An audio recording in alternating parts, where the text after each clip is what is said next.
5ই আগস্টের পর থেকে বেশ কিছু মবের ঘটনায় নতুন রাজনৈতিক দল এনসিপি ও বৈষম্যবিরোধী ছাত্র আন্দোলনের নেতাকর্মীদের জড়িত থাকার অভিযোগ রয়েছে। এর সঙ্গে সবশেষ সংযোজন পটিয়া থানার ভারপ্রাপ্ত কর্মকর্তা আবু জায়েদ মোহাম্মদ নাজমুন নূরের প্রত্যাহারের ঘটনা। প্রশ্ন উঠছে, একটি রাজনৈতিক দল হিসেবে এনসিপি নেতাকর্মীরা মব বা দলবদ্ধ বিশৃঙ্খলা সৃষ্টির মতো কর্মকাণ্ডের সঙ্গে যুক্ত থাকতে পারেন কিনা। অনেকে আবার এমন অভিযোগও করেছেন যে দলটি ক্ষমতা প্রদর্শনের জন্য একটি মাধ্যম হিসেবে মব ব্যবহার করছে। যদিও এ ধরনের ঘটনায় মবকে বিক্ষুব্ধ জনতা হিসেবে উল্লেখ করেছেন এনসিপির একাধিক নেতা।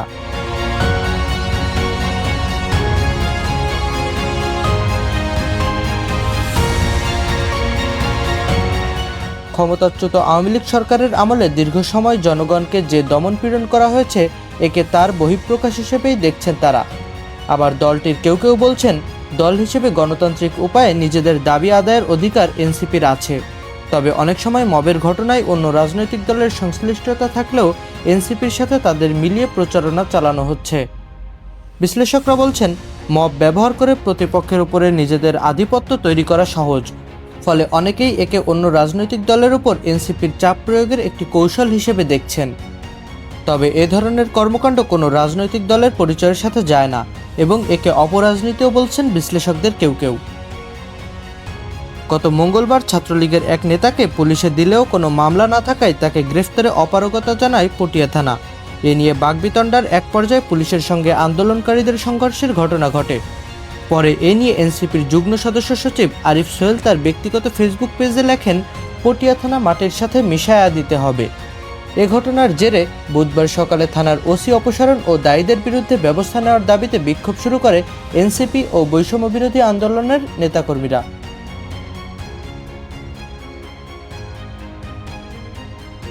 একই দিন মধ্যরাতে ওসি আবু জায়েদ মোহাম্মদ নাজমুন নূরকে প্রত্যাহার করার খবর আসে। এর আগে গত 29শে মে রংপুরে জাতীয় পার্টির চেয়ারম্যান জিএম কাদেরের বাড়িতে হামলার ঘটনা ঘটে। হামলার জন্য রংপুর জেলা বৈষম্যবিরোধী ছাত্র আন্দোলন ও জাতীয় নাগরিক পার্টি নেতাকর্মীদের বিরুদ্ধে অভিযোগ তোলেন মিস্টার কাদের।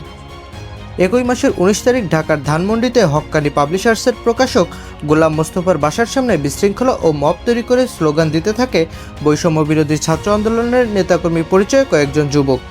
এ সময় পুলিশ ঘটনাস্থলে গেলে ফ্যাসিস্টের দোসর বলে মিস্টার মোস্তফাকে গ্রেফতারের দাবি করলেও মামলা না থাকায় গ্রেফতার করা যাবে না বলে জানায় পুলিশ।